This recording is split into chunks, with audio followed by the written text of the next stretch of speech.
जी कैफेट आज के लेक्चर का आगाज करते हैं। आज हमारा लेक्चर नंबर है 6 और आज के लेक्चर में हम चैप्टर 2 स्टार्ट करने जा रहे हैं अपने नोट्स की तरतीब के लिहाज से। ये जो चैप्टर नंबरिंग मैं आपके साथ शेयर करता हूँ, चैप्टर नंबर 1, 2, 3, ये याद रखिएगा, ये आई कैप की बुक के मुताबिक नहीं है, ये हमारी बुक या हमारे नोट्स के मुताबिक है। आई कैप की बुक की तरतीब डिफरेंट है, लेकिन आपको नोट्स के अंदर ही पहले पेज पे यह पता चल जाएगा कि इस चैप्टर के कंसेप्ट्स आई कैप की बुक में किस किस जगह पे डिस्कस किए गए हैं। ठीक है जी।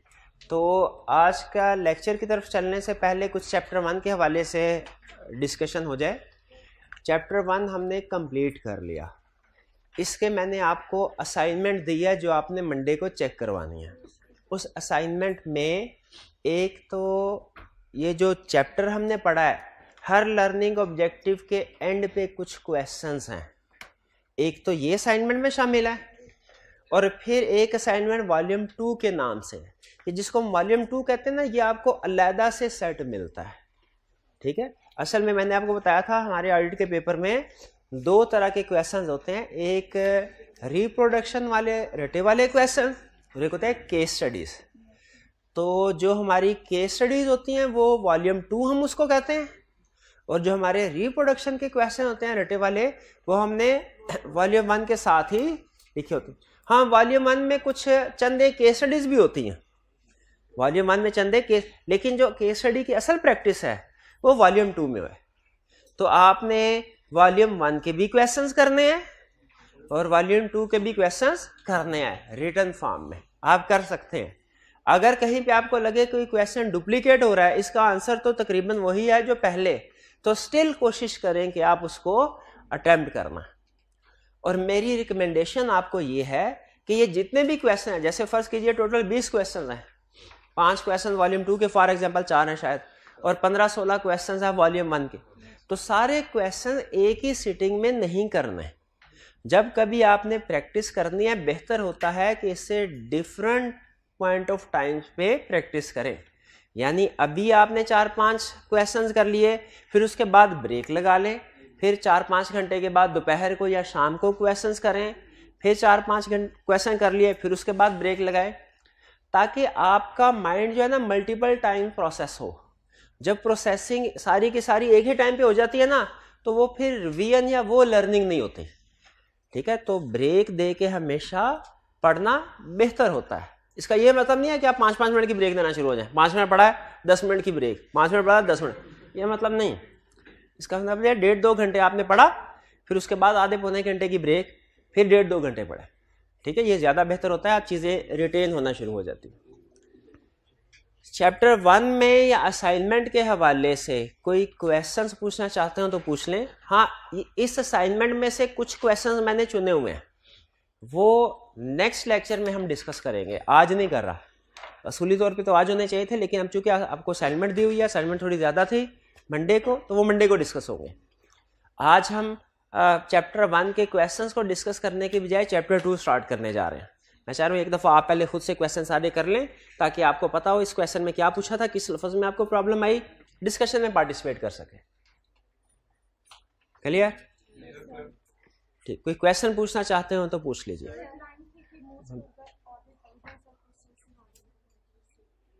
एक मिनट है, आपने कोई क्वेश्चन पूछा था? हाँ जी, एक स्टूडेंट का क्वेश्चन ये है कि सर आई कैप की बुक के भी कुछ क्वेश्चंस हैं, तो वो हमने आई कैप की बुक से जाके करने हैं, आई कैप का रेफरेंस दिया हुआ है। याद रखें, आई कैप की बुक के जितने भी क्वेश्चंस हैं, वो 160 या 71 जितने भी क्वेश्चंस हैं, वो सारे के सारे हमारे बुक्स में कवर हो जाते हैं।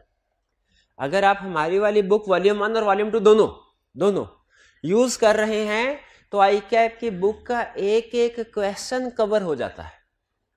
अच्छा, अगला सवाल यह कि अगर एक एक क्वेश्चन कवर हो जाता है तो फिर आई कैप के क्वेश्चन बैंक का रेफरेंस देने की क्या जरूरत है?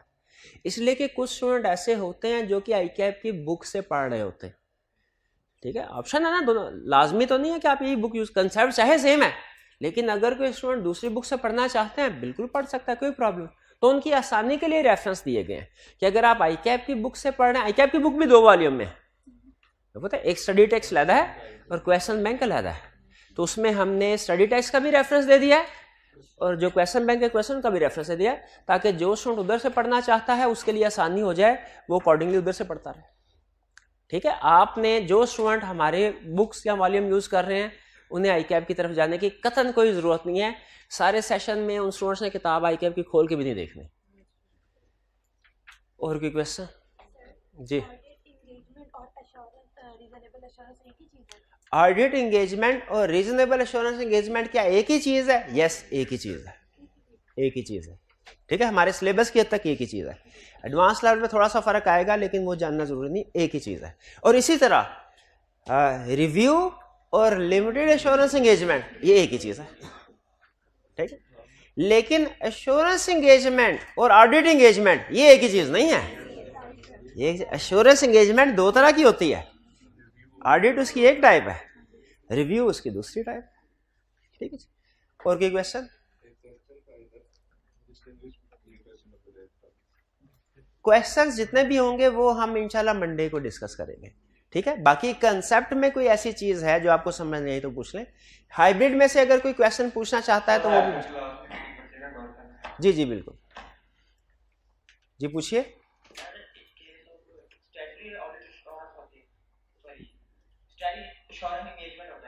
जी जी, उसमें हमेशा लिमिटेड एश्योरेंस होती है या रीजनेबल एश्योरेंस होती है या दोनों हो सकते हैं?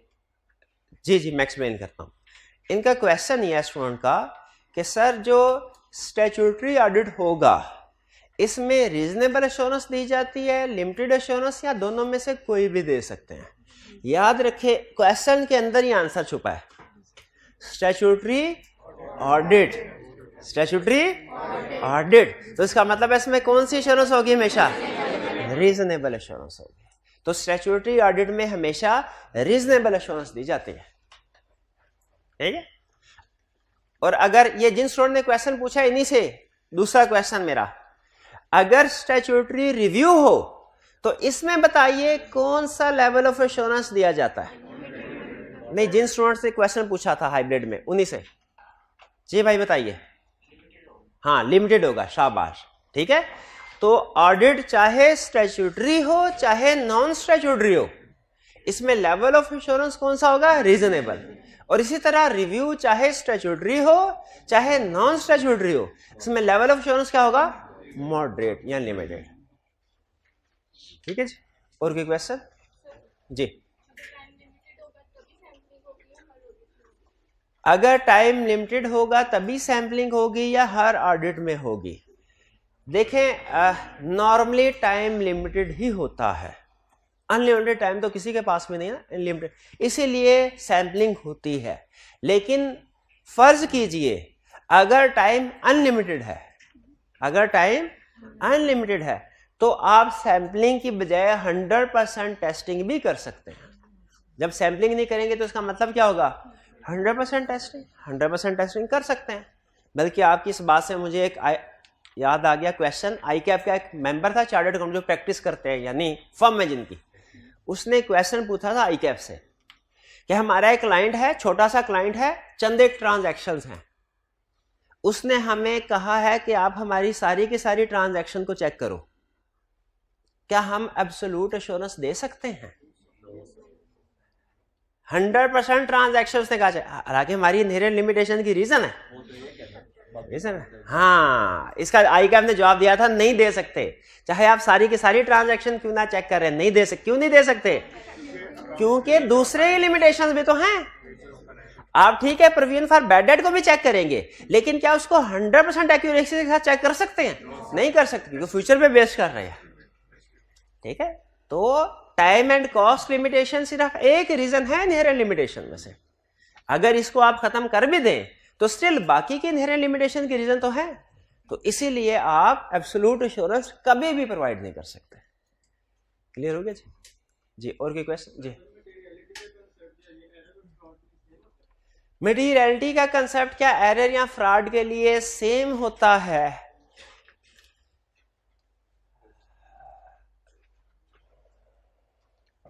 नहीं, मैं इस सवाल का जवाब नहीं देना चाहता था लेकिन बहरहाल दे दिया। नहीं, डिफरेंट होता है और कॉमन सेंस की बात है। क्या भला? एरर में तो चलो हम कहें ना छोटा हो गया तो माफ कर दो, बट अगर कोई फ्रॉड करे और छोटा फ्रॉड, आप माफ कर देंगे आप इसको? कैशियर ने 100 रुपए का फ्रॉड किया, माफ कर देंगे आप? वो अगली दफा 1000 का फ्रॉड करेगा। तो फ्रॉड के ऊपर हम कंप्रोमाइज नहीं करते। कुछ चीजें ऐसी होती हैं जिन पे मटेरियलिटी लेवल अप्लाई नहीं होता। रिश्वत लेने वाला, रिश्वत देने वाला, अच्छा इसमें कोई मटेरियलिटी लेवल है कि इतने तक की रिश्वत होना तो इसे नहीं है। तो कुछ चीजें ऐसी होती हैं जिन पे मटेरियलिटी लेवल अप्लाई, उसमें स्मॉल अमाउंट्स भी सिग्निफिकेंट समझी जाते हैं, उसमें स्मॉल अमाउंट भी सिग्निफिकेंट। तो फ्रॉड उनमें से एक एग्जांपल है कि अगर कोई छोटा भी फ्रॉड करे ना तो उसको माफ नहीं करना कि छोटा फ्रॉड था, तो बड़े फ्रॉड होने का इंतजार कर ले, उसको उधर ही ठीक करना। जी 1 बाय 1 जी।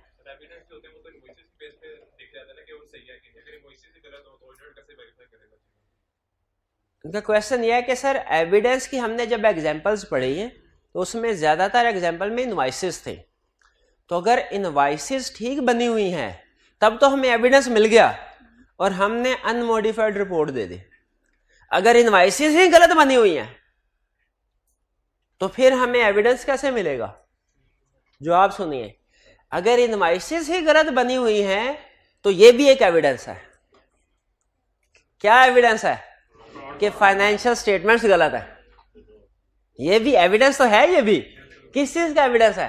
फाइनेंशियल स्टेटमेंट्स गलत है। इस सूरत में हम मॉडिफाइड रिपोर्ट देंगे। हाँ, ये कैसे वेरीफाई करेगा इनवॉइसेस ठीक है कि गलत? अच्छा, ये ना आप थोड़ा सा ऑडिट की डिटेल में जा रहे हैं, मैं भी टॉपिक का हिस्सा नहीं था लेकिन आप कह रहे हैं तो मैं आपके क्वेश्चन को लेके चल रहा हूं। तो अगर थोड़ा सा आज का टॉपिक रह जाए तो परेशान नहीं होना आपने, ठीक है? वैसे हमारी कोशिश होगी ये कवर हो जाए सारा, लेकिन क्योंकि अंडरस्टैंडिंग ज्यादा अहम है। इनका क्वेश्चन ये है कि क्या क्वेश्चन था? हाँ, इनवॉइसेस गलत है तो ऑडिटर को कैसे पता चलेगा कि इनवॉइसेस गलत है?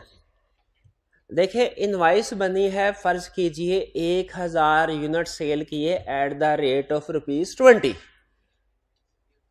अब अगर क्लाइंट ने इसको कर दिया है 10,000 units at the rate of 200, invoice गलत बनी है, तो कैसे साबित होगा कि गलत है? यही है ना, हम एज ऑडिटर क्लाइंट को जाके कहते हैं सर आपकी सेल्स अकाउंट में एक बड़ी सेल्स की फिगर आ रही है, ये 2 मिलियन की, इसको निकाल ले। क्लाइंट हमें ये इनवॉइस देगा। आपका क्या ख्याल है, हम सिर्फ एक एविडेंस में सिर्फ एक ही चीज चेक करते हैं कि मल्टीपल सोर्सेज से मल्टीपल एविडेंस लेते हैं? मल्टीपल। जब इनवॉइस हमारे सामने आती है ना, हम उसे कहते हैं ठीक है सर ये इनवॉइस अकाउंट के साथ मैच हो गई, लेकिन ये इनवॉइस भी तो गलत हो सकती है, जरा इसके गुड्स डिस्पैच नोट तो, सेल हुई है तो गुड डिस्पैच नोट भी तो बना होगा ना, इसका गुड डिस्पैच नोट भी दिखाए जिसमें पता चले हमें इतनी ही क्वांटिटी डिस्पैच हुई है कि नहीं। अगर फर्क है तो वहां से पता चल जाएगा।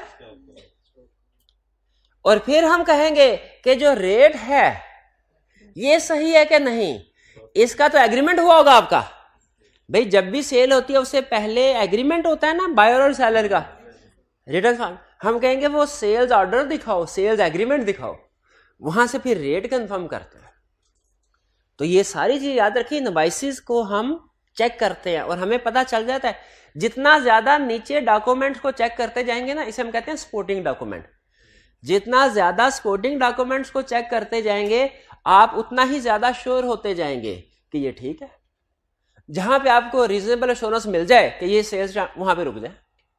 जैसे अब आगे आप ये भी मेरी तसल्ली इतनी कुछ चेकिंग के बाद हो जाएगी, लेकिन हो सकता है आप ये कहें सर सेल्स एग्रीमेंट भी तो हो सकता है गलत हो सकता है गुड डिस्पैच नोट भी तो गलत हो।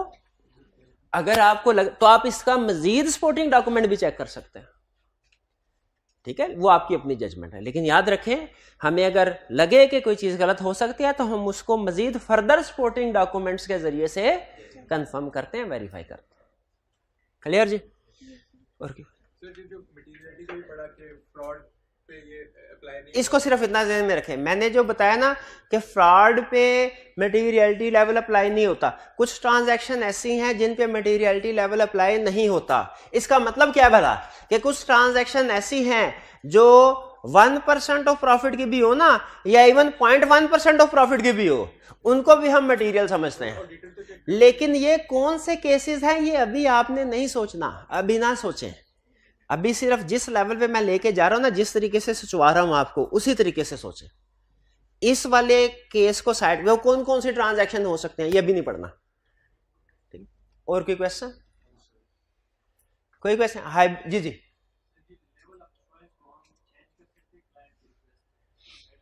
ये अच्छा क्वेश्चन है, इसका जवाब भी एक जगह पे लिखा हुआ है। क्या लेवल ऑफ एश्योरेंस को चेंज किया जा सकता है? यानी क्लाइंट ने शुरू में कहा रीजनेबल एश्योरेंस और बाद में कहा सर लिमिटेड, या शुरू में कहा सर लिमिटेड एश्योरेंस, बाद में कहा रीजनेबल। याद रखिएगा, ऑडिट में हर चीज चेंज हो सकती है, लेकिन इसकी प्रॉपर जस्टिफिकेशन होनी चाहिए। अगर रीजनेबल जस्टिफिकेशन है तो लेवल ऑफ एश्योरेंस चेंज हो सकता है ड्यूरिंग ऑडिट। अगर रीजनेबल जस्टिफिकेशन नहीं है तो नहीं चेंज होगा। ठीक है, ये बात समझे? आप मुझे बताइए, आप ऑडिट का सब्जेक्ट पढ़ने आए, कुछ दिनों के बाद आपने कॉलेज वालों से कहा नहीं मैंने तो कॉस्ट में शिफ्ट करवाना है या मैंने टैक्स में शिफ्ट करवाना है, क्या कॉलेज वाले कर देंगे? पूछेंगे क्या रीजन? अगर रीजनेबल जस्टिफिकेशन हुई फिर आपको शिफ्ट कर दिया जाएगा, वरना नहीं किया। अगर आप कहें सर मेरा कंफ्लिक्ट आ रहा है, मेरा दूसरा सब्जेक्ट भी है, इसकी क्लास लेता हूं, तो दूसरा जो है वो 15-20 मिनट का गैप आ जाता है, कॉलेज वाले कहेंगे बिल्कुल ये रीजनेबल जस्टिफिकेशन ओके करो। और अगर आप कहें नहीं सर मेरा दोस्त भी उस क्लास में है तो मैं उसके बगैर मुझे लेक्चर की समझ नहीं आती, तो रीजनेबल जस्टिफिकेशन नहीं है, कॉलेज वाले शिफ्ट करेंगे क्या? एग्जैक्टली उसी तरह जब क्लाइंट हमारे पास आता है ना, हम याद रखिएगा हम क्लाइंट के अपॉइंटेड तो हैं, हम क्लाइंट के नौकर नहीं हैं। हमने इंटरनेशनल स्टैंडर्ड्स के असूलों के मुताबिक काम करना होता है, क्लाइंट की इंस्ट्रक्शंस के मुताबिक काम नहीं करना होता। ठीक है, अब आप डॉक्टर के पास जाते हैं, ये आप डिसाइड करते हैं किस डॉक्टर के पास जाना है, लेकिन जिसके पास भी जाते हैं आप उसको इंस्ट्रक्शन नहीं देते कि भाई इधर से छुरी, इधर से टांगा कर, ये कर वो कर। वो कहता है भाई ये मेरी किताबों में लिखा हुआ है, ये मेरे पे छोड़ दे। अपॉइंट आप करते हैं उसको, लेकिन काम वो अपने असूलों के मुताबिक करता है। उसी तरह हम ऑडिटर है, अपॉइंट हमें क्लाइंट करेगा, शेयर होल्डर्स करेंगे, लेकिन ये नहीं कि हम शेयर होल्डर के इशारों पे काम कर रहे हो। हम इंटरनेशनल स्टैंडर्ड्स के मुताबिक काम करते हैं। और इंटरनेशनल स्टैंडर्ड्स ये कहते हैं क्लाइंट कभी भी कोई भी चीज चेंज करने को कहे ना, तो आपने देखना उसकी रीजनेबल जस्टिफिकेशन अगर है तो चेंज करना, वरना चेंज नहीं करना। क्लियर हो गया क्वेश्चन मेरे भाई का? अगर अच्छा देखें, अगर काम कंप्लीट हो जाए तो फिर तो नहीं ना। अगर सारा सेशन खत्म हो गया और फिर स्टूडेंट ने कहा जी मुझे लॉ में ट्रांसफर कर दे, कॉलेज वाले एक लगे सारा सेशन खत्म हो गया, अब कहां ट्रांसफर करें? तो जब रीजनेबल एश्योरेंस कंप्लीट हो गई, रिपोर्ट क्लाइंट को दे दी, उसके बाद तो चेंज हो ही नहीं, सवाल ही पैदा नहीं होता उसके बाद चेंज होने का। हाँ, लिमिटेड से रीजनेबल से लिमिटेड में भी आ सकते हैं, लेकिन ये बाद में पढ़ेंगे, क्योंकि अगर इस सवाल का जवाब दूंगा ना तो इसमें एक और फिर आपने सवाल पूछना आगे। ठीक है, सवाल से सवाल नहीं, अभी सिर्फ इतना ध्यान में रखें कि ड्यूरिंग एंगेजमेंट रीजनेबल एश्योरेंस से लिमिटेड या लिमिटेड से रीजनेबल पे जाया जा सकता, या आसान कर देता हूं, ऑडिट से रिव्यू या रिव्यू से ऑडिट कन्वर्जन हो सकते हैं। ठीक है, लेकिन खत्म होने से पहले, इसको हम कहते हैं ड्यूरिंग एंगेजमेंट। जी,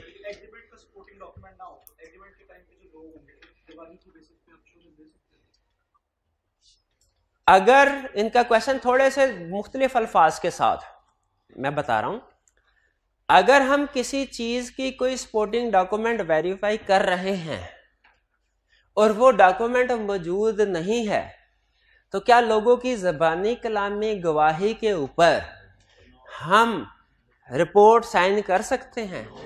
नहीं, नहीं, एविडेंस होगा तो करेंगे, ज़बानी कलामी बातों पर, वरना तो मैनेजमेंट ज़बानी कलामी आपको कह देगी सर सारा कुछ ठीक है, कुछ भी नहीं हमारे पास, कुछ भी नहीं हमारे पास और सारा कुछ ठीक है, एविडेंस के बेस पे।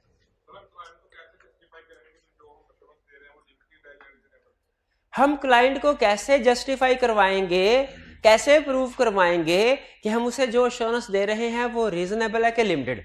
अच्छा, पहले तो ये बताएं क्लाइंट को कैसे पता चलेगा कि हम उसे जो एश्योरेंस दे रहे हैं वो रीजनेबल है कि लिमिटेड? एक तो पहले एग्रीमेंट हो सकता है हम एग्रीमेंट रीजनेबल का करें, एश्योरेंस लिमिटेड देते हैं, उसे कैसे पता चलेगा? एग्रीमेंट में लिखा, रिपोर्ट से, रिपोर्ट के अंदर कंक्लूजन लिखा होता है, कंक्लूजन में वो वर्डिंग पढ़ता है, उसे पता चल जाता है। अगर तो वर्डिंग है ना, in our opinion financial statements give true and fair view, उसे पता चल जाएगा रीजनेबल एश्योरेंस है। अगर रिपोर्ट के अंदर वर्डिंग है based on nothing has come to, उसे पता चल जाएगा लिमिटेड। ये बात समझ आ गई? आगे चले। क्या ऐसा हो सकता है कि हमने एश्योरेंस तो रिपोर्ट में रीजनेबल की दी हो, एविडेंस इकट्ठा लिमिटेड का किया हो? कुछ ऑडिटर करते हैं ये काम और गलत करते हैं।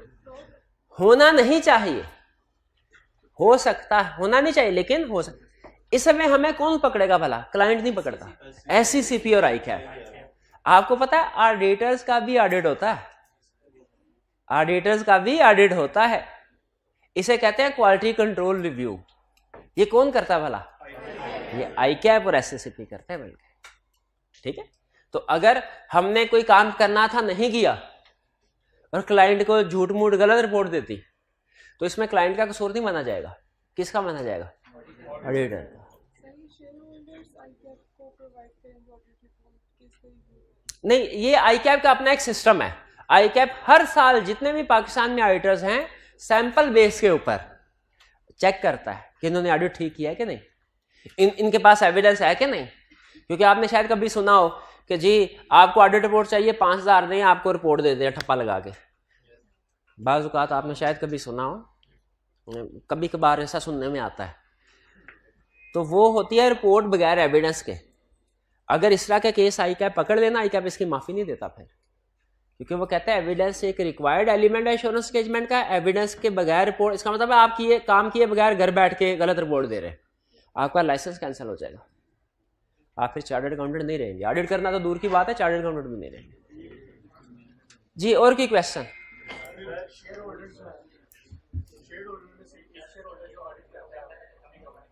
एक मिनट है, हाइब्रिड में से क्वेश्चन आ रहा है भाई, थोड़ा सा ऊंची बोलिएगा।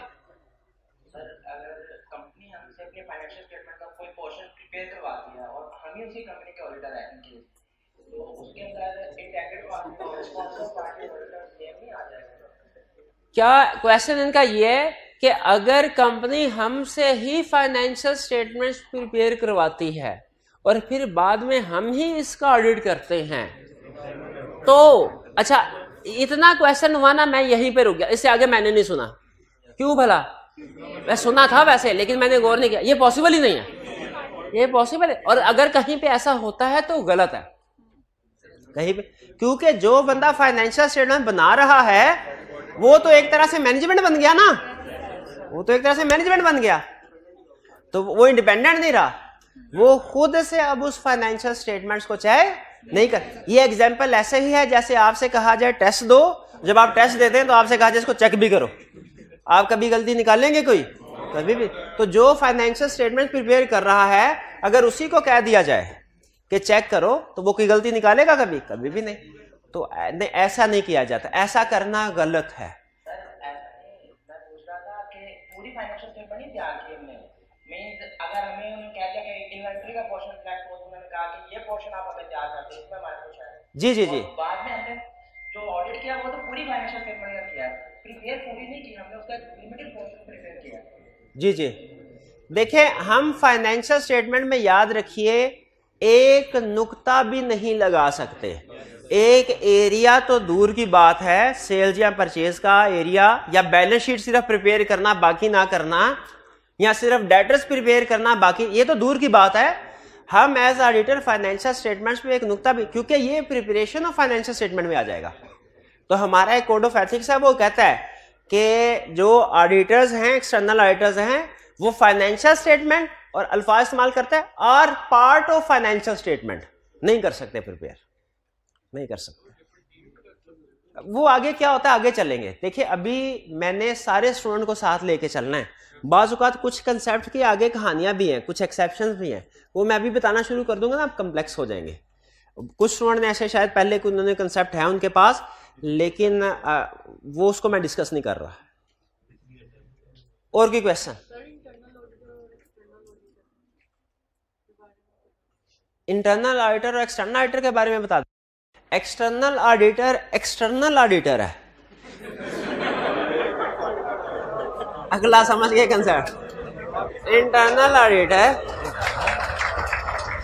नहीं, सच बात है, मजाक नहीं कर। यानी कहने का मतलब ये एक्सटर्नल ऑडिटर एक एक्सटर्नल पार्टी है। इंटरनल ऑडिटर असल में एम्प्लॉय ऑफ द कंपनी है, जो चार्टर्ड अकाउंटेंट भी है, मैनेजमेंट।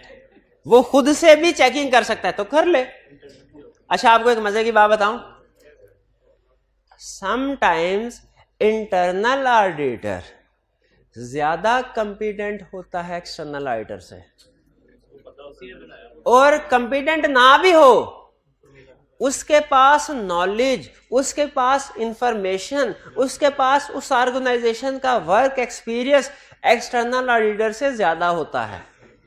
लेकिन स्टिल सारी दुनिया इंटरनल ऑडिटर की किसी बात, किसी रिपोर्ट पे एतबार नहीं करते, सिर्फ एक्सटर्नल ऑडिटर की बात पे एतबार। क्यों? एक रीजन की वजह से, इंडिपेंडेंट होना इतना अहम है। अगर एक्सटर्नल ऑडिटर इंडिपेंडेंट नहीं है ना, तो लोग कहते हैं भाई तुम्हारा आने की क्या जरूरत थी, फिर तो इंटरनल ऑडिटर तुमसे बेहतर काम कर लेता। ठीक है जी। तो इंटरनल ऑडिटर अगर वही काम करे जो एक्सटर्नल ऑडिटर करेगा, तो फिर भी याद रखें वो एश्योरेंस एंगेजमेंट नहीं कहलाएगी, क्योंकि उसमें 3 पार्टीज नहीं है, वो इंडिपेंडेंट नहीं है। इंटरनल ऑडिटर वैसे रखते हैं फिर अपनी कंपनी के मैनेजर। हाँ, इंटरनल ऑडिटर दूसरे कुछ कामों के लिए रखते हैं, वो मैनेजमेंट अपनी तसल्ली के लिए रखती है। क्योंकि असल में एक्सटर्नल ऑडिटर ना साल के बाद आता है 3-4 महीने के लिए, बाकी के 8-9 महीनों में वो नहीं होता। तो अगर कंपनी ने बाकी के चीजों की भी वेरिफिकेशन या कुछ और एक्स्ट्रा काम करवाने हो, तो फिर इंटरनल ऑडिटर को रख लिया जाता है। ठीक है। हाँ, क्या अगर शेयर होल्डर भी चार्टर्ड अकाउंटेंट हो और वो ऑडिट करे, क्या वो भी डिपेंडेंट? यस, वो भी डिपेंडेंट हो जाएगा। ठीक है, हमने ये पढ़ा था ना कि ऑडिटर को ना मैनेजमेंट का रिलेटिव होना चाहिए, ना शेयर होल्डर का रिलेटिव होना चाहिए। और क्या क्वेश्चन? जी, गोइंग कंसर्न क्या होता है? ये मैंने अल्लाह जानता है लफ्ज मुंह से अभी तक बोला ही नहीं, इसको छोड़े, मुझे नहीं पता क्या है गोइंग कंसर्न। नहीं, मैं पढ़ के आया था, मुझे नहीं पता क्या। अच्छा चले, आ जाए। अब चलते हैं आज के लेक्चर। आपको याद होगा हमने elements of assurance engagement study किए। 5 एलिमेंट्स थे: 3 party relationship, subject matter, suitable criteria, evidence, written assurance report. अगर आप ऑडिट को समझना चाहते हैं या रिव्यू को समझना चाहते हैं, इन 5 एलिमेंट को समझ लें। इनके अंदर ऑडिट भी कवर हो जाता है, रिव्यू भी कवर हो जाता है। क्यों? क्योंकि चाहे ऑडिट एंगेजमेंट है, चाहे रिव्यू एंगेजमेंट है, कोई से भी एश्योरेंस एंगेजमेंट हो, उसमें ये 5 एलिमेंट, ये 5 चीजें हैं जो मिलकर ऑडिट या रिव्यू एंगेजमेंट बनाते हैं। तो अगर आप इन 5 चीजों को स्टडी कर लें, तो इसका मतलब है आपने ऑडिट या रिव्यू को स्टडी कर लिया। और हमारे पूरे ऑडिट में सारी की सारी गेम, जितने भी ऑडिट के कंसेप्ट, वो इन्हीं 5 चीजों के गिर्द घूम रहे होते हैं। ठीक है, इन्हीं 5 चीजों के गिर्द। कौन कौन सी चीजें? 3 party, subject matter, suitable criteria, evidence, report. अब हमने अगले कुछ लेक्चर्स में इन्हीं कंसेप्ट्स को, इन्हीं एलिमेंट्स को 1 बाय 1 डिटेल में स्टडी करना है। तरतीब थोड़ी डिफरेंट होगी, आगे पीछे होगी, लेकिन इन्हीं कंसेप्ट को हम डिस्कस कर रहे होंगे। आज के लेक्चर में हम 2 एलिमेंट स्टडी कर रहे हैं, उन 5 में से 2 एलिमेंट्स। पहला एलिमेंट है सब्जेक्ट मैटर, सब्जेक्ट मैटर, और दूसरा एलिमेंट है सूटेबल क्राइटेरिया, सूटेबल क्राइटेरिया। बाकी एक छोटा सा कंसेप्ट है, ये भी कवर करेंगे। ये है सब्जेक्ट मैटर। अच्छा मुझे बताइए, सब्जेक्ट मैटर किसको कहते हैं? सब्जेक्ट मैटर का मतलब है वो इंफॉर्मेशन जो मैनेजमेंट प्रिपेयर करती है, जो रिस्पॉन्सिबल पार्टी प्रिपेयर करती है और प्रैक्टिशनर उसको वेरीफाई करता है। हम वो कुछ भी हो सकता है, वो कोई भी फाइनेंशियल स्टेटमेंट भी हो सकते हैं, नॉन फाइनेंशियल, लेकिन हमारे सिलेबस की हद तक हमेशा फाइनेंशियल स्टेटमेंट। अच्छा, अगर फाइनेंशियल स्टेटमेंट आपको समझ आ गई है तो मुझे बताइए फाइनेंशियल स्टेटमेंट्स में कौन कौन सी चीजें शामिल होती हैं? Balance sheet, complete set of financial statements में 1 2 3 4 5 चीजें शामिल होती हैं। कौन कौन सी? Balance sheet, income statement, statement of change in equity, cash flow statement, notes to the accounts. ये चीजें शामिल होती हैं 5, ना 4 और ना 6। और ये ध्यान में रखिएगा, ना इससे कम ना इससे ज्यादा। ठीक है। प्रैक्टिस में कुछ सीए फर्म्स जब ऑडिट रिपोर्ट दे रही थी तो ऑडिट रिपोर्ट के अंदर ना हम लिखते हैं कि we have audited balance sheet, income statement, standard change equity, cash flow statement, notes to the accounts of ABC company for the year ended this, ये लिखा जाता है।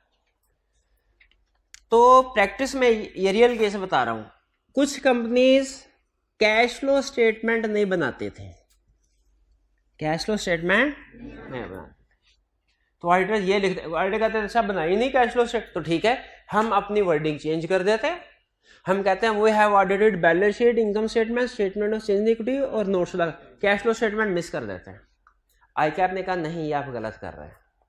अगर क्लाइंट ने कोई स्टेटमेंट बनाई ही नहीं, इसका मतलब है क्लाइंट के फाइनेंशियल स्टेटमेंट्स कंप्लीट नहीं है। आप क्लाइंट से कहे कि फाइनेंशियल स्टेटमेंट कंप्लीट करे, अगर कंप्लीट करे तो आप ऑडिट करें, वरना आप ऑडिट ना करें।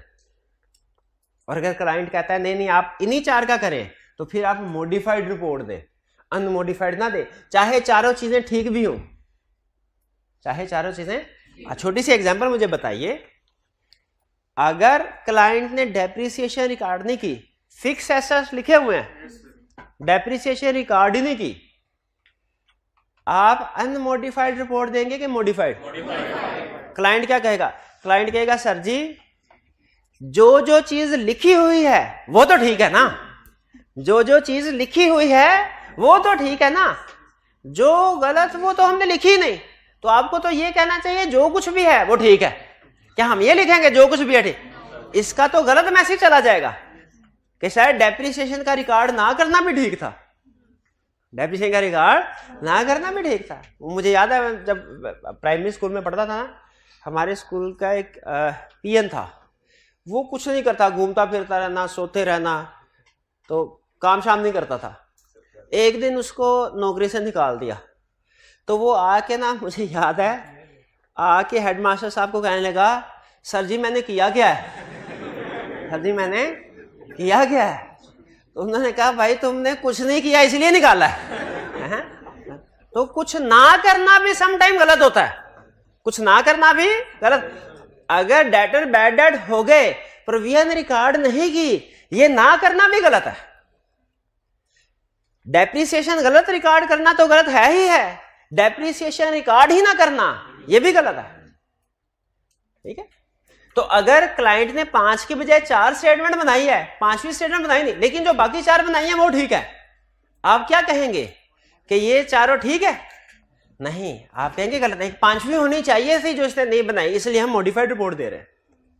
तो याद रखें 5 कंप्लीट सेट ऑफ फाइनेंशियल का मतलब क्या? 5 चीजें आपने एग्जाम में देखना है। अगर वो आपसे कहता है ना ये रिपोर्ट का फॉर्मेट है, इसमें से गलतियां आइडेंटिफाई करें, और वो 5 के बजाय 4 स्टेटमेंट इंक्लूड करता है, तो आपने उसे क्या कहना है? ये गलत है, इसमें 5वीं स्टेटमेंट भी इंक्लूड होने चाहिए। अच्छा, इसके नेम डिफरेंट हो सकते हैं, उससे मसला नहीं है। आप बैलेंस शीट को स्टेटमेंट ऑफ फाइनेंशियल पोजीशन का दे, उससे मसला नहीं है। आप इनकम स्टेटमेंट को स्टेटमेंट ऑफ कॉम्प्रिहेंसिव इनकम, उससे मसला नहीं है, लेकिन चीजें 5 पूरी होनी चाहिए। क्लियर हुई है बात? अच्छा, मुझे ये बताइए, 5 के नाम होने चाहिए। ये नहीं होना चाहिए कि फाइनेंशियल स्टेटमेंट्स गिव, वो तो मैं बोलते बोलते आपको कहता ना financial statement give true and fair view. जब आप असल रिपोर्ट पढ़ेंगे ना तो उसमें ये लाइनें लिखी होती, these financial statement give true and fair view. उसमें क्या लिखा होता है भला? The balance sheet, income statement. वो तो मैं टाइम बचाने के लिए ना जल्दी जल्दी फाइनेंशियल में कहता हूं। क्लियर? अच्छा, आपने अगर लॉ में पढ़ा हुआ है, सी लॉ में नहीं भी पढ़ा हुआ तो अभी बता देता हूं। जब शेयर होल्डर के पास फाइनेंशियल स्टेटमेंट जाती है ना, साथ में ऑडिट रिपोर्ट भी जाती है, ये पता है आपको? तो फिर ये भी पता होगा साथ में डायरेक्टर रिपोर्ट भी जाती है, डायरेक्टर रिपोर्ट। तो फिर बताइए जरा सोच के अगले सवाल, डायरेक्टर्स रिपोर्ट भी जा रही है, डायरेक्टर्स रिपोर्ट में कुछ गलती है, डायरेक्टर रिपोर्ट में कुछ गलती है, हम क्या कहेंगे? These financial statements give true and fair view. ये कहेंगे कि these financial statement do not give true and fair.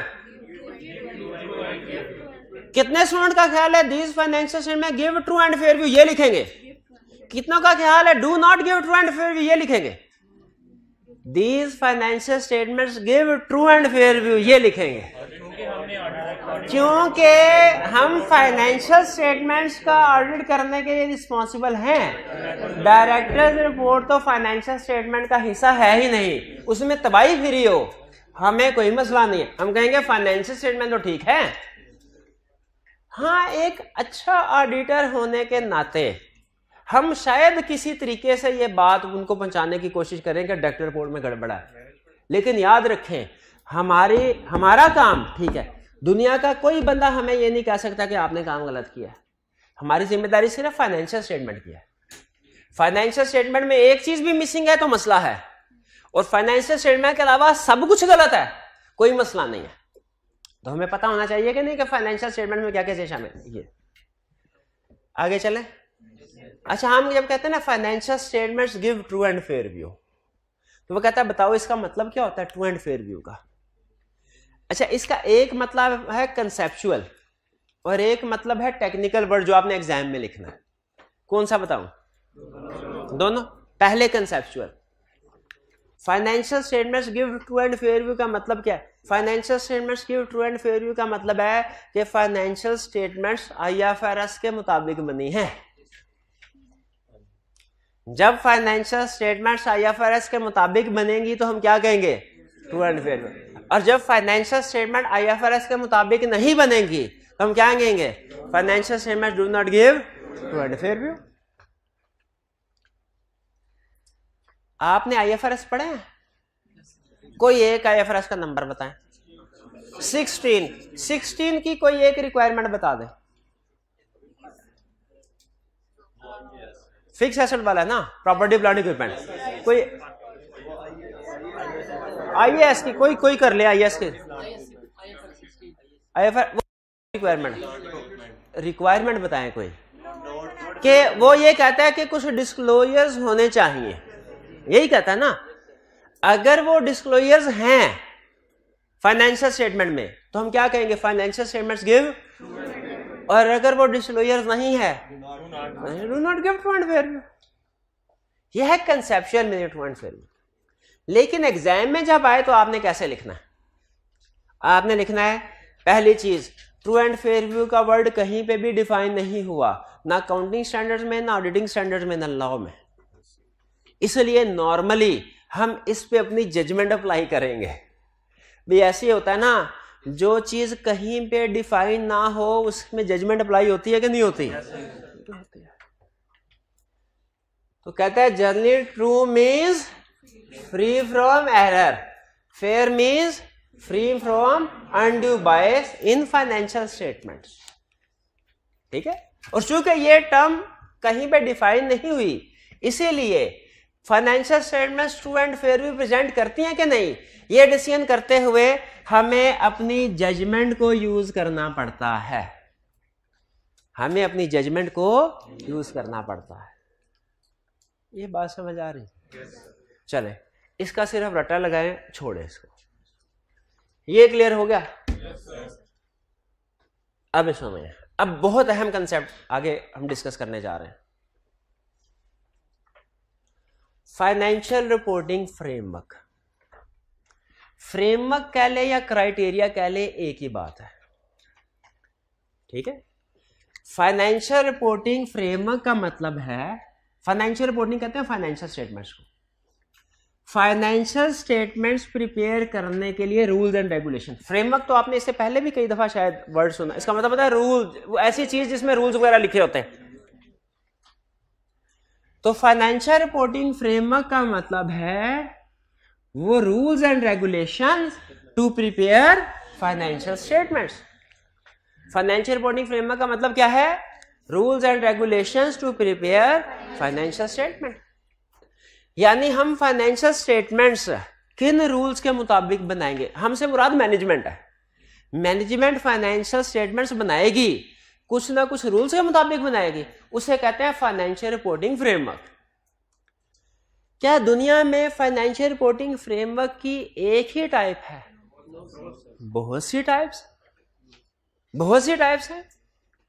Financial reporting framework को डिफरेंट टाइप्स में क्लासिफाई किया जाता है।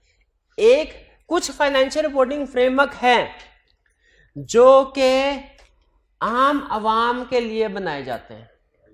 अच्छा, आपने कॉस्ट पढ़ी है? कॉस्ट, उसमें कंसेप्ट होता है types of cost.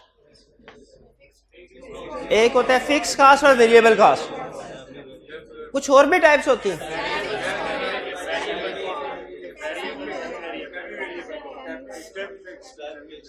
Fix cost, variable cost, और फिर होती है मैन्युफैक्चरिंग कॉस्ट और सेलिंग कॉस्ट।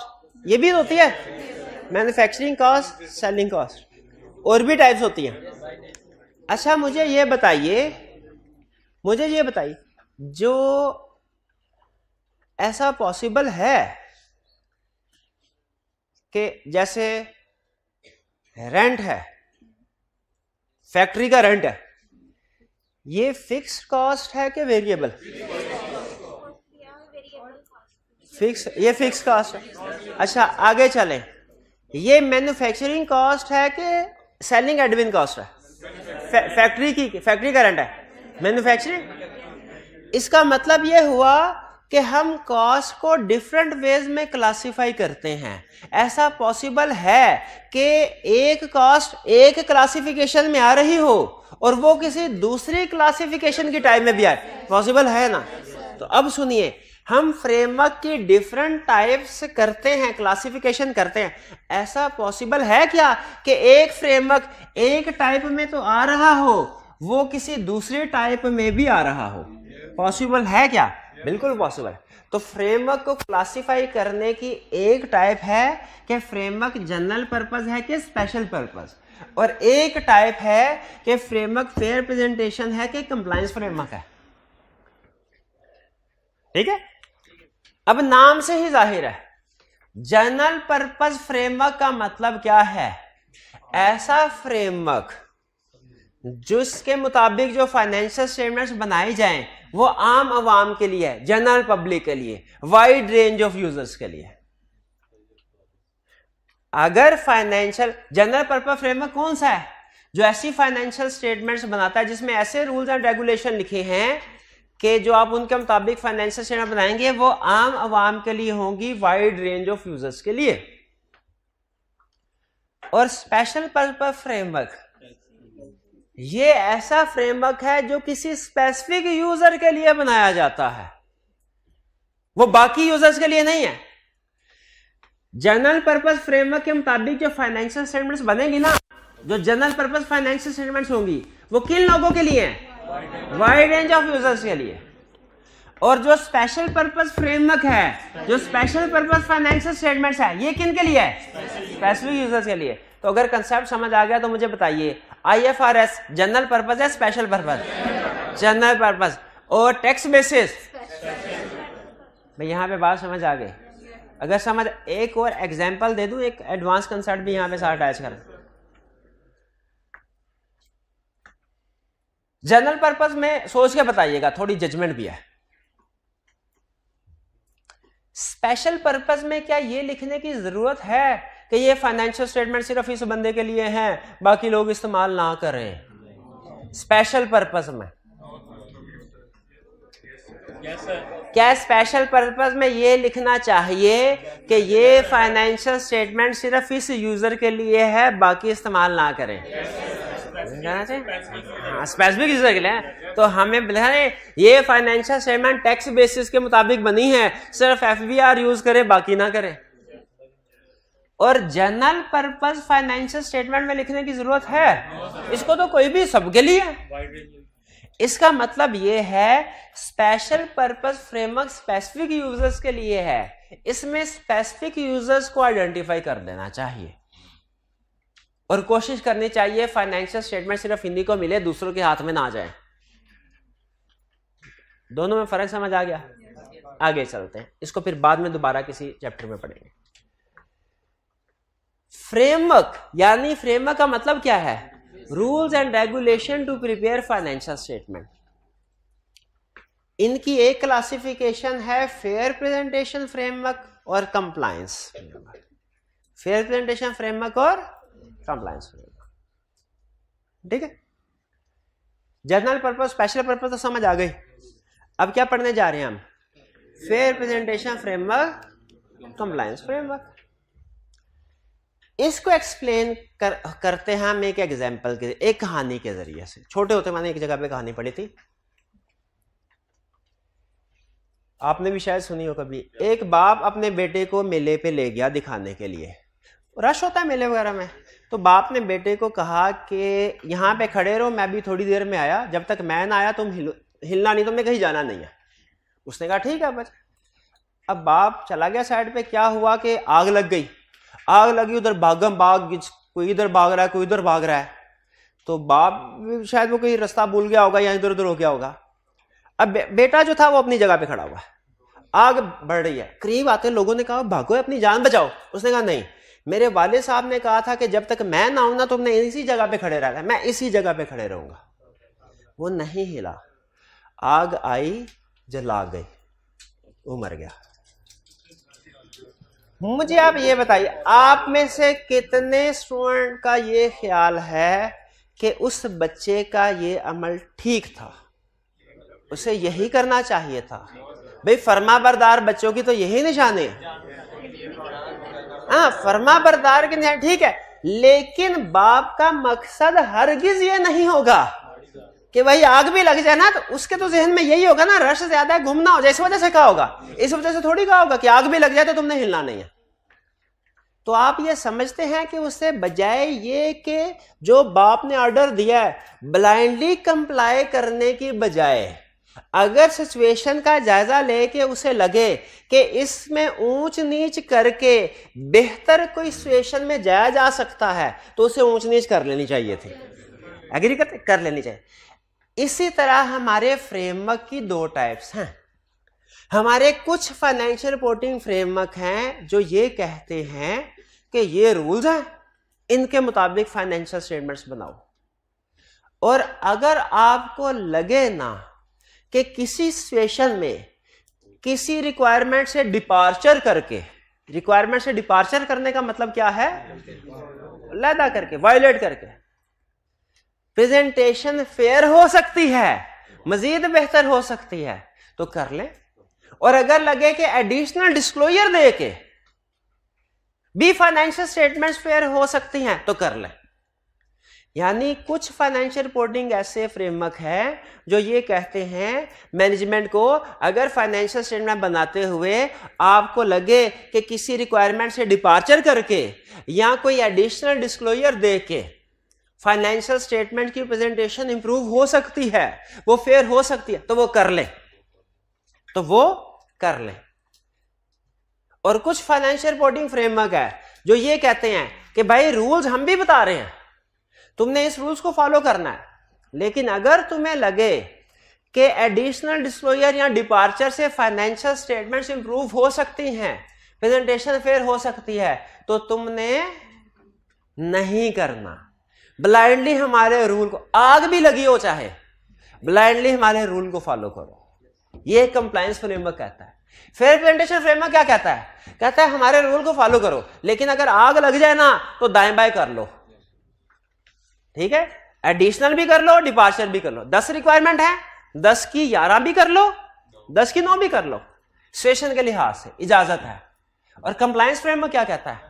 10 की 10, ना कम ना ज्यादा। अगर फाइनेंशियल रिपोर्टिंग फ्रेमवर्क में एडिशनल डिस्क्लोजर या डिपार्चर की इजाजत हो, ये एक्नॉलेजमेंट हो, ये एक्नॉलेजमेंट हो, ये स्टेटमेंट हो, ये परमिशन हो कि आप ऊंच नीच कर सकते हैं, तो वो फ्रेमवर्क कौन सा होगा? Fair presentation. और अगर वो इजाजत नहीं देते, कहते जो हमने कह दिया उसी के मुताबिक करना है, कंप्लायंस फ्रेमवर्क। ठीक है, फेयर प्रेजेंटेशन फ्रेमवर्क। अच्छा, ये भी कहते हैं कि फ्रेमवर्क को कंप्लाई करो। फेयर प्रेजेंटेशन भी क्या कहता है कि बातें मानो हमारी, लेकिन फिर आगे इजाजत भी देता है, लेकिन एक्नॉलेजमेंट भी देता है। एक्नॉलेजमेंट का मतलब परमिशन भी देता है, क्या कि अगर एडिशनल डिस्क्लोजर या डिपार्चर जरूरी हो फेयर प्रेजेंटेशन अचीव करने के लिए तो कर लो। याद रखिएगा, रिक्वायरमेंट्स फेयर प्रेजेंटेशन में भी है, कंप्लायंस फ्रेमवर्क में भी है। फर्क ये नहीं है कि एक में रिक्वायरमेंट है दूसरे में नहीं है, नहीं, रिक्वायरमेंट है, लेकिन उनको मानना किस एक्सटेंट तक है, फर्क किस चीज का है। फेयर प्रेजेंटेशन कहता है एक्सट्रीम केस में अगर ऊंच नीच करने से प्रेजेंटेशन फेयर होती हो तो कर लो। कंप्लायंस फ्रेमवर्क कहता है नहीं करने। जैसे इसको एक एग्जांपल से समझते हैं। आईएफआरएस वाले ये कहते हैं अकाउंटिंग पॉलिसीज को कंसिस्टेंटली अप्लाई होना चाहिए। ये आईएस स्टेट में पढ़ा होगा आपने।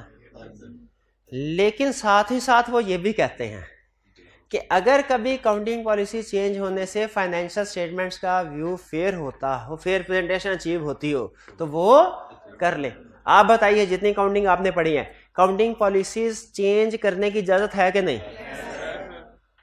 तो बताइए, इस रिक्वायरमेंट को सामने रख के बताइए, आईएफआरएस फेयर प्रेजेंटेशन है कि कंप्लायंस? Fair presentation. और अगर टैक्स वालों को हम ये कहें कि सर अगर हमारी सारी इनकम को एग्जेम्प्ट कर देना तो फाइनेंशियल स्टेटमेंट बहुत ही फेयर प्रेजेंट होंगी, एफबीआर वाले इजाजत देते हैं? कहते हैं जो रूल हमने बता दिया ना उसी के मुताबिक काम करना है, ना एक चीज कम ना एक चीज ज्यादा। अगर हमारे ख्याल में कोई ऊंच नीच करने से प्रेजेंटेशन फेयर होती भी हो तो वो इजाजत नहीं देते। यह है कंप्लायंस फ्रेमवर्क। फर्क समझ आया?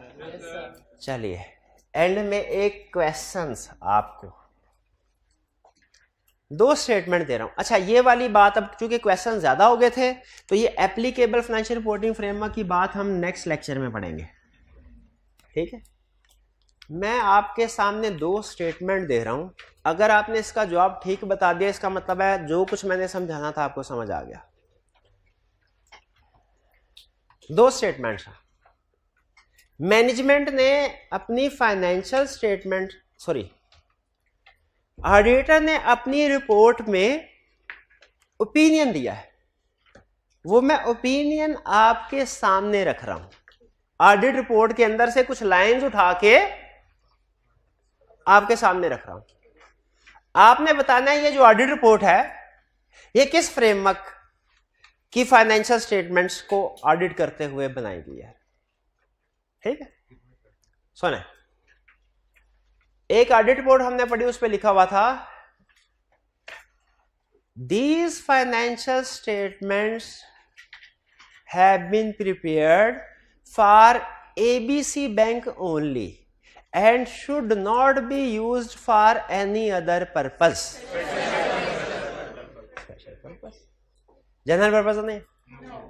और एक रिपोर्ट थी उसमें इस तरह की कोई भी बात नहीं लिखी हुई थी। अच्छा, ना ही ये लिखा हुआ था कि ये किसी खास बंदे के लिए है और ना ही ये लिखा हुआ था कि ये सबके लिए है। तो इसका मतलब क्या? वो सबके लिए है। शाबाश, दोनों में फर्क समझ आ गया। अगली एग्जांपल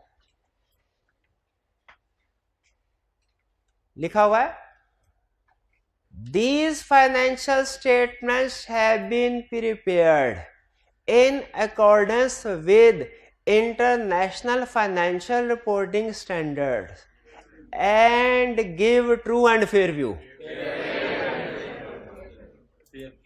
बल्कि अच्छा नहीं, मैं चेंज कर लूं, आईएफआरएस से आपको पता चल गया फौरन। हाँ, These financial statements have been prepared in accordance with rules and regulations in company A. बस यहां पे खत्म, कंप्लाइन। और अब सुने, These financial statements have been prepared in accordance with rules and regulations in country A and respectively give true and fair view. याद रखे, अब टेक्निकल बात बता रहा हूं। कंप्लायंस फ्रेमवर्क में हम सिर्फ कंप्लायंस शो करते हैं, कि फाइनेंशियल स्टेटमेंट इस फ्रेमवर्क के मुताबिक है, आगे कुछ नहीं कहते। जबकि फेयर प्रेजेंटेशन फ्रेमवर्क में हम ये भी कहते हैं कि these financial statements have been prepared in accordance with this framework, और आगे ये भी लिखते हैं and financial statement give true and fair, इसलिए कि हमने फेयर प्रेजेंटेशन में फ्रेमवर्क को भी कंप्लाई किया है, साथ में ट्रू एंड फेयर व्यू को भी देखा है। कंप्लायंस फ्रेमवर्क में कभी भी ट्रू एंड फेयर व्यू का वर्ड नहीं आता, फेयर प्रेजेंटेशन में हमेशा ट्रू एंड फेयर व्यू का वर्ड आता है। सबसे बड़ा डिफरेंस हुआ, अगर आपके सामने कभी भी कोई भी रिपोर्ट आ जाए ना और आपने देखना हो कि ये कंप्लायंस फ्रेमवर्क के मुताबिक है या फेयर प्रेजेंटेशन के मुताबिक है, आप उसका ओपिनियन पढ़े और देखे उसमें फेयर प्रेजेंटेशन की बात कर रहा है कि नहीं, ट्रू एंड फेयर व्यू की बात कर रहा है कि नहीं। अगर उसमें फेयर का वर्ड आ गया इसका मतलब है फेयर प्रेजेंटेशन है, और अगर सिर्फ उसने इतना ही लिखा this financial statement have been prepared in accordance with this framework, आगे साइलेंट, तो फिर वो कंप्लायंस फ्रेमवर्क होगा। ये बात समझ आई? तो अब मुझे बताइए, अगर आपके सामने कोई स्टेटमेंट लिखी जाए तो क्या आप इस काबिल है बता सके कि ये जनरल पर्पस है कि स्पेशल पर्पस, ये फेयर प्रेजेंटेशन है कि कंप्लायंस फ्रेमवर्क? चले, अभी सिर्फ आपको टाइप्स ऑफ फ्रेमवर्क बताइए, आगे अब इनके मुताबिक वर्डिंग में क्या चेंज आता है वो भी ज़बानी कलामी बता दिया, लेकिन रिटन फॉर्म में भी हम पढ़ेंगे, अभी नहीं आगे चल के। चलिए एग्जांपल देखिए कि इनकम हम रिमूव करते हैं, इसकी क्या एग्जांपल होगी प्रैक्टिकली कोई फाइनेंशियल स्टेटमेंट है आईएफआरएस फेयर व्यू हम देना चाह रहे हैं, कोई एग्जांपल है? अगर आप आईएफआरएस की सारी रिक्वायरमेंट्स को पूरा करते हैं तो वो फेयर प्रेजेंटेशन हो जाते हैं। चेंज करना चाह रहे हैं वो चेंज क्या? हाँ, अगर चेंज करना चाहे, हाँ ये इनका क्वेश्चन ये है, सर क्या कोई ऐसी सिचुएशन है कि हम आईएफआरएस में कोई ऊंच नीच करें और still financial statement true and fair view हो? बिल्कुल है, इसके एग्जांपल दी ना, चेंज इन अकाउंटिंग पॉलिसी यही है। आईएफआरएस क्या कहते हैं कि अकाउंटिंग, पहला रूल यही बताते हैं अकाउंटिंग पॉलिसीज कंसिस्टेंटली अप्लाई होनी चाहिए, लेकिन फिर कहते हैं अगर फेयर प्रेजेंटेशन अचीव करने के लिए चेंज करना चाहते हैं आप तो कर सकते हैं। क्लियर? चलिए, applicable financial reporting framework next lecture में मुझे याद करवाइएगा, मैं भूल ना जाऊं, ये आपको समझाना, और असाइनमेंट आपने लाजमी करके आनी है मंडे को। ठीक है, आज का लेक्चर यहाँ पे खत्म करते हैं हम। अल्लाह हाफ़िज़।